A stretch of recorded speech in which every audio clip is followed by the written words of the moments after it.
Hello friends, आज हम आपको भक्ति आंदोलन के संतों की श्रृंखला के अंतर्गत माधवाचार्य के बारे में बताएंगे।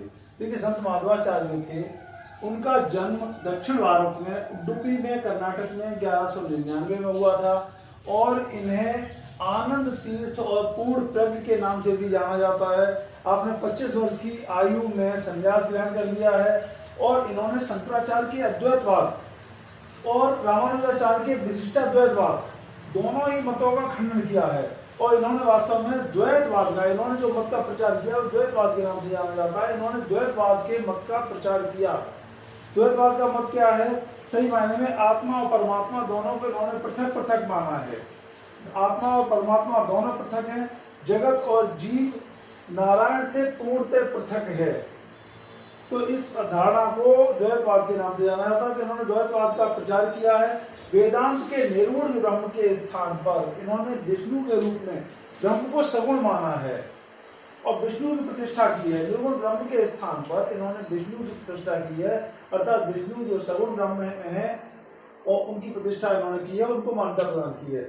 जीव और जगत को नारायण ब्रह्म पृथक है। और इसके अलावा ये देखते हैं कि कर्म, ज्ञान और भक्ति एक दूसरे के पूरक हैं।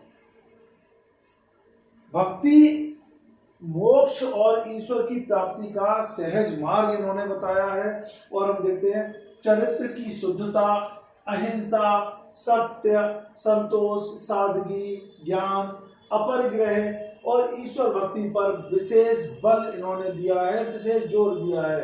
अपरिग्रह के बारे में मैंने आपको जब जैन धर्म पढ़ाया था, जैन धर्म के समय में भी अपरिग्रह के बारे में, अपरिग्रह की मान्यता के बारे में, अपरिग्रह के सिद्धांत के बारे में काफी कुछ बताया था, जिसे आप मेरी प्लेलिस्ट में जाकर, जैन धर्म से संबंधित प्लेलिस्ट में जाकर भी देख सकते हैं। हरि, विष्णु एवं नारायण एक ही हैं। हरि और विष्णु नारायण को इन्होंने एक रूप ही बताया है, एक ही बताया है। जैसे हम देखते हैं इतिहास में, जब हम पढ़ते हैं लेफ्टिस्ट व्यू के बारे में पढ़ते हैं, तमाम बातें हैं, तो विष्णु किस तरह, नारायण किस तरह से विष्णु का रूप धारण करते हैं, धीरे धीरे विकसित होकर विष्णु बनते हैं। लेकिन इन्होंने हरि, विष्णु और नारायण को एक ही ईश्वर माना है। लक्ष्मी और नारायण के ये उपासक थे। लक्ष्मी और नारायण की उपासना पर ही इन्होंने जोर दिया है और साधना के लिए इन्होंने गुरु की महिमा को आवश्यक बताया है, गुरु की कृपा को आवश्यक बताया है, गुरु की महिमा पर जोर दिया है। और इनके संप्रदाय को ब्रह्म संप्रदाय के नाम से जाना जाता है। इनका क्या था, ये इनके बारे में बहुत महत्वपूर्ण किंवदंती प्रचलित है, एक लोक मान्यता प्रचलित है। लोक मान्यता क्या है कि ये अंतिम समय में अंतिम उपदेश देते समय अदृश्य हो गए थे और इसीलिए इन्हें वायु का अवतार माना जाता है। उपदेशों की भाषा जो इनकी थी, जो वहाँ की लोकल भाषा थी, मैंने बताया था इनका जन्म उडुपी कर्नाटक में हुआ था, तो इन्होंने लोक भाषा को, लोक जनसामान्य की भाषा को, अर्थात कन्नड़ भाषा को इन्होंने उपदेशों की भाषा बनाया और उपदेशों को इसी माध्यम से दिया है। सूत्र भाष्य, इनके उपदेशों का संकलन जो है, इनके जो शिष्य थे जय तीर्थ, उन्होंने इनके संपूर्ण उपदेशों का जो संकलन किया है वो सूत्र भाष्य के नाम से जाना जाता है। इसी तरह से फिर हम देखें, इनका जो मृत्यु होती है वो 1278 में होती है।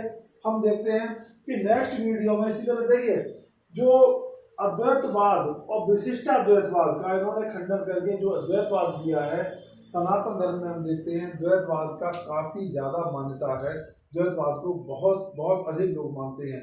तो हम कह सकते हैं कि इनका भारतीय सनातन धर्म में, भारतीय हिंदू धर्म में और भक्ति आंदोलन में अत्यंत महत्वपूर्ण स्थान है। इसी श्रृंखला के अंतर्गत हम नेक्स्ट वीडियो में आपको फिर से भक्ति आंदोलन के प्रमुख संत के बारे में बताएंगे, उनके मत के बारे में बताएंगे, उनके विश्वासों के बारे में बताएंगे और इस तरह से। तब तक के लिए थैंक यू।